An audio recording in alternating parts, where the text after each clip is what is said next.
Apakah MUI akan tetap ikut ambil bagian dalam pertarungan politik, mendukung dan tidak mendukung seseorang, ataukah MUI akan kembali ke hitonya ya sebagai Majelis Ulama Indonesia yang tentu diharapkan fatwa-fatwa mereka dalam rangka menegakkan kebenaran, mempelopori kebenaran dan mencegah kemungkaran, amar ma'ruf nahi munkar.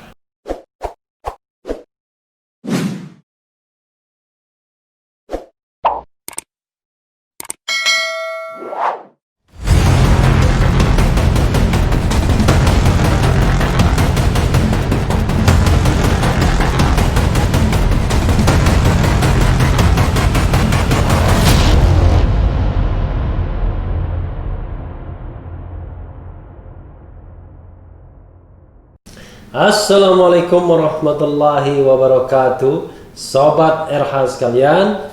Jumpa lagi kita di channel yang keren ini, keren cadas. Kali ini saya mau membahas mengenai Majelis Ulama Indonesia atau MUI ya. Ini ada berita yang luar biasa. Kita tahu MUI adalah mastermind dari gerakan 212, sebelumnya 411 2016, 4 November, kemudian dilanjutkan 2 Desember 2016, 2017, 2018 dan 2019. Jakarta, CNN Indonesia, ada beritanya, Din Samsuddin dan geng 212 terdepak dari kepengurusan MUI ya. Ngeri-ngeri sedap ini ya. Din Samsuddin terdepak dari kepengurusan baru Majelis Ulama Indonesia MUI periode 2020-2025. Begitu pula dengan sejumlah tokoh yang kerap berafiliasi dengan aksi 212 seperti Bahtiar Nasir, Yusuf Martak dan Tengku Zulkarnain. Din Samsuddin pernah menjabat sebagai Ketua Dewan Pertimbangan MUI periode 2015-2020. Saat itu ia berjajar dengan Ma'ruf Amin yang menjabat Ketua Umum dan Anwar Abbas yang menjabat Sekretaris Jenderal. Nah, ini ada daftar lengkap pengurus MUI periode 2020-2025, nanti kita bacakan ya. Ia juga pernah menjabat Wakil Ketua MUI pada periode 2005-2010. Bahkan Din pernah didapuk sebagai Ketua Umum MUI pada 2014-2015. Meski begitu, kini Din tak lagi masuk dalam daftar pimpinan MUI. Namanya tak tercantum dalam daftar pengurus harian ataupun Dewan Pertimbangan. Selain Din, ada nama ulama lainnya yang terdepak dari petinggi MUI, yaitu Bahtiar Nasir. Bahtiar menjabat Wakil Sekretaris Dewan Pertimbangan MUI periode 2015-2020. Bahtiar dikenal sebagai ulama yang berseberangan dengan pemerintah. Namanya mulai dikenal publik secara luas saat kasus penodaan agama oleh Gubernur DKI Jakarta Basuki Cahayapurnama alias Ahok pada 2016. Nah, ini ada isi 5 fatwa MUI hasil Munas 10 termasuk soal vaksin. Ia saat itu tampil sebagai Ketua Gerakan Nasional Pengawal Fatwa MUI GNPF MUI. Kelompok itu jadi salah satu penggerak aksi 411 dan aksi 212 yang akhirnya menumbangkan Ahok di Pilkada DKI Jakarta 2017. Nama selanjutnya adalah Tengku Zulkarnain. Zulkarnain dikenal sebagai pendakwa yang lantang mengkritik kebijakan pemerintah. Ia juga dekat dengan tokoh-tokoh aksi 212 seperti Rizik Syihab. Di MUI, Zulkarnain sempat menjabat sebagai Wakil Sekjen pada 2015-2020. Namun namanya kini tak ada lagi di jajaran petinggi MUI. Selain itu ada pula nama Yusuf Muhammad Martak. Yusuf dikenal publik sebagai Ketua GNPF Ulama, gerakan penerus GNPF MUI Bahtiar Nasir. GNPF Ulama sering bergabung dengan FPI dan PA 212 dalam sejumlah kegiatan beberapa tahun terakhir.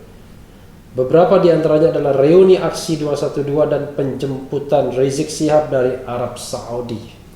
Martak tercatat sebagai bendahara MUI 2015-2020, namun saat ini namanya sama sekali tidak tercantum di Dewan Pertimbangan MUI ataupun Dewan Pimpinan MUI. Jadi sobat, ini daftar lengkapnya ya. Daftar lengkapnya adalah daftar lengkap pengurus MUI periode 2020-2025. Jakarta, CNN Indonesia. Sidang formatur 17 orang dalam Munas 10 Majelis Ulama Indonesia MUI yang berlangsung Jumat 27/11 di Hotel Sultan Jakarta menetapkan pimpinan harian MUI periode 2020-2025. Pimpinan harian MUI 2020-2025 diisi beberapa kalangan muda yang sudah lama aktif di MUI. Beberapa nama baru juga muncul karena aspek kualifikasi dan keterwakilan ormas. Sidang formatur dipimpin oleh Ketua Umum MUI Demisioner sekaligus Ketua Tim Formatur Kiai Haji Ma'ruf Amin. Pantas saja. Sekretaris Tim Formatur sekaligus Sekjen MUI Demisioner Buya Anwar Abbas menyampaikan pemilihan pengurus MUI melibatkan banyak aspek. MUI sebagai tenda besar umat Islam, sidang formatur memprioritaskan 3 hal utama yaitu keterwakilan, integritas, dan kompetensi. Mungkin termasuk loyalitas pada pemerintah mungkin ya. Berikut daftar lengkap pengurus MUI 2020-2025. Ketua Umum MUI Kiai Haji Miftahul Ahyar. Wakil Ketua Umum MUI 1 Dr. Anwar Abbas. Ya. Wakil Ketua Umum MUI 2 Kiai Haji Marsudi Syuhud. Wah, dari NU ya. Wakil Ketua Umum MUI 3 Dr. Haji Basri Bermanda MBA. Ketua MUI Kiai Haji Masduki Baidowi. Wah, ini juga dari NU ya. Dan dari kantor staf wakil presiden. Ketua MUI Dr. Yusnar Yusuf Rangkuti. Ketua MUI Profesor Nur Ahmad, Kiai Haji Abdullah Jaidi, Kiai Haji Afifuddin Muhajir masih ketua tadi ya. Dr. Sodikun, Dr. Lukmanul Hakim, Kiai Haji Solahuddin Al-Ayyubi, Profesor Amani Lubis, Holil Nafis, JJ Zainuddin, Asrorun Niam Soleh, Dr. Sudarnoto Abdul Hakim, Profesor Dr. Utang Ranuwijaya, Sekretaris Jenderal Dr. Amir Syah Tambunan. Muhyiddin mana Muhyiddin ya? Muhyiddin atau itu. Wakil Sekretaris Jenderal Kiai Haji Abdul Manan Gani, Habib Hasan Bahar, Rofiqul Umam Ahmad. Wah, ini teman saya. Azrul Tanjung, Asrori Eskarni, Ihsan Abdullah, Arif Fahrudin M. Ziyad, Ispa Abidal Aziz, Dr. Badriah Fayumi, Dr. Andes Haji Pasni Rusli, Dr. Abdul Ghafar Rozin, Profesor Dr. Falina Singka Subekti. Luar biasa Falina Singka Subekti ya, Majelis Ulama Indonesia juga. Bendahara Umum Misbahul Ulum, Wakil Bendahara Ki Haji Erman Suryaman, Dr. Rahmat Hidayat, Jojo Sutisna, Trisna Ningsi Julianti, Erni Juliana. Pengurus Dewan Pertimbangan MUI 2020-2025, Ketua Wantim MUI Profesor Dr. Kiai Haji Ma'ruf Amin. Wah, masih Wakil Presiden merangkap MUI ya. Sekretaris Wantim Profesor Dr. Dadang Kahmad, Wakil Ketua Wantim Dr. Zainud Tauhid Saadi, Profesor Didin Hafiduddin, Profesor Dr. Hamdan Zulfa. Wah, rupanya Hamdan Zulfa di sini juga. Kiai Haji Anwar Iskandar, Habib Zain Umar bin Smith, Profesor Jimli Asyidiki, Kiai Haji Ahmad Sadli Karim, Kiai Haji Masdar Farid Masudi, Kiai Haji Abun Bunyamin, Dr. Ahmad Herayawan, LC Profesor Dr. Maskuri Abdillah, Kiai Haji Muhyiddin Junaidi. Jadi ketua tim aja dia, tidak lagi sebagai wakil sekjen ya, yang bisa sering memberikan pernyataan-pernyataan. Ya, sobat RH sekalian ya. Ya inilah dinamika di Majelis Ulama Indonesia. Dan memang kalau menyebut Majelis Ulama Indonesia, sebenarnya ada hal yang membuat sebuah paradoks, sebuah hal yang memunculkan pro dan kontra. Tapi tergantung kita melihatnya. Begini, kita tahu bahwa gerakan 212 ya, kemudian juga sebelumnya 411 itu diilhami paling tidak ya oleh fatwa MUI ya, fatwa Majelis Ulama Indonesia yang waktu itu diketuai oleh Kiai Haji Ma'ruf Amin. Fatwa itulah yang kemudian menggelinding dengan deras untuk menuntut Gubernur saat itu Basuki Cahayapurnama agar diproses secara hukum karena dianggap melakukan penghinaan. Kita tidak bisa berkomentar lebih lanjut karena prosesnya sudah selesai, sudah dihukum dan sudah bebas pula. Ya, sudah dihukum 2 tahun dan sudah bebas. Hanya persoalannya Sobat Era sekalian, kita tahu bahwa zigzag politik MUI itu membawa ketua umumnya menjadi wakil presiden, terpilih menjadi wakil presiden di tikungan akhir ya, menggantikan Profesor Mahfud MD. Nah sekarang pasca itu ya, Majelis Ulama Indonesia tetap menjadi gerakan atau kelompok yang kritis terhadap pemerintahan. Sebagai contoh misalnya soal undang-undang HIP ya, haluan ideologi Pancasila, MUI bersuara keras menentang. Tokoh-tokoh MUI dikenal sebagai orang yang sangat kritis terhadap pemerintahan.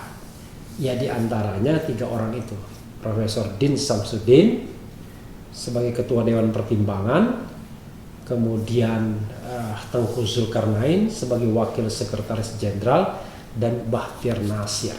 Bahkan Bahtiar Nasir memimpin GNPF MUI, Gerakan Nasional Pembela Fatwa MUI, Majelis Ulama Indonesia. Fatwa MUI adalah mengenai soal penistaan agama. Sukses relatif, dan Bahtiar Nasir tetap menjadi tokoh oposisi, sementara ketua umumnya masuk pemerintahan menjadi wakil presiden.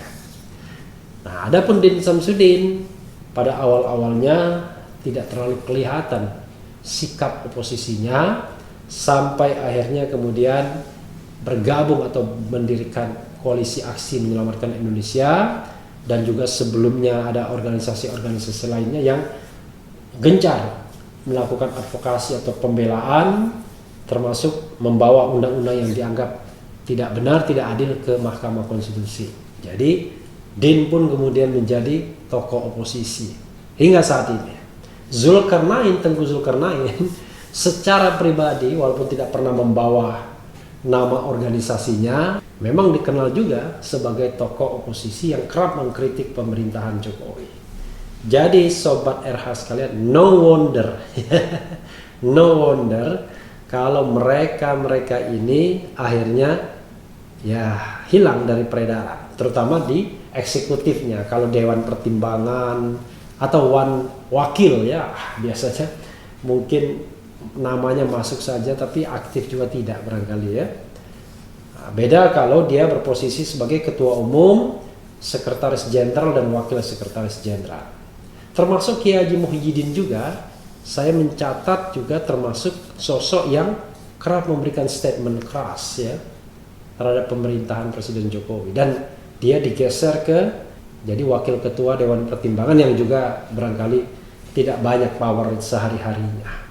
Dan ya ada aroma persaingan tentunya dalam sisi organisasi keagamaan, tapi itu mungkin tidak terlalu penting dikemukakan ya.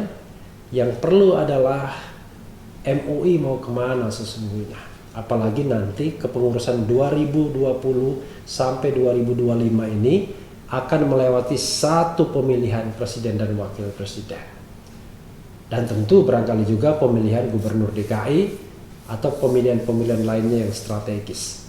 Apakah MUI akan tetap ikut ambil bagian dalam pertarungan politik, mendukung dan tidak mendukung seseorang, ataukah MUI akan kembali ke hitonya sebagai Majelis Ulama Indonesia yang tentu diharapkan fatwa-fatwa mereka dalam rangka menegakkan kebenaran, mempelopori kebenaran, dan mencegah kemungkarannya, amar ma'ruf nahi munkar. Bukan posisi yang menurut saya adalah posisi yang membenarkan. Jadi kalau misalnya MUI mengkritik kebijakan pemerintah, menurut saya itu dalam rangka amar ma'ruf nahi munkar, tidak ada yang salah. Tapi kalau memuji yang salah dari penguasa, itu justru sebaliknya, bukan amar ma'ruf nahi munkar ya, justru berkomplot dalam menegakkan ketidakbenaran. Nah, MUI sebenarnya diharapkan itu posisinya. Jadi bukan mengambil keuntungan politik, tetapi betul-betul menjaga moral masyarakat Indonesia terutama penduduk muslim yang mayoritas. Jadi kalau MUI keras terhadap pemerintah, itu harus ditujukan kepada amar ma'ruf nahi mungkar, bukan untuk cawe-cawe dalam kekuasaan. Tapi juga kita tidak memerlukan Majelis Ulama Indonesia yang selalu ingin mengendorse kekuasaan atau dekat dengan kekuasaan atau mengambil kenikmatan dari kekuasaan. Jadi sobat era sekalian, kita rindu seorang sosok semacam Buya Hamka misalnya, Ketua Majelis Ulama Indonesia yang hidup pada era otoriter rezim Orde Baru, tetapi sangat legendaris dan menjaga integritasnya. Dan Hamka sudah merasakan penjara Bung Karno ya. Jadi sobat era sekalian, mudah-mudahan kedepannya kita tetap bisa berharap banyak dari Majelis Ulama Indonesia, terutama suara kritisnya dalam membela umat. Yang paling penting adalah tidak ikut-ikutan dalam kompetisi kekuasaan, tetapi tidak juga jauh dari realitas masyarakat, terutama ketika penguasa sudah mulai banyak melakukan penyimpangan-penyimpangan. Yang penting tetap di channel ini, karena di channel ini Anda akan dirayu, ditipu, dibaperin, dicecar, diuber pula di jalur khusus. Karena channel ini adalah channel yang mengancam, memeras, dan membenci. Jangan lupa subscribe, like, comment, and share.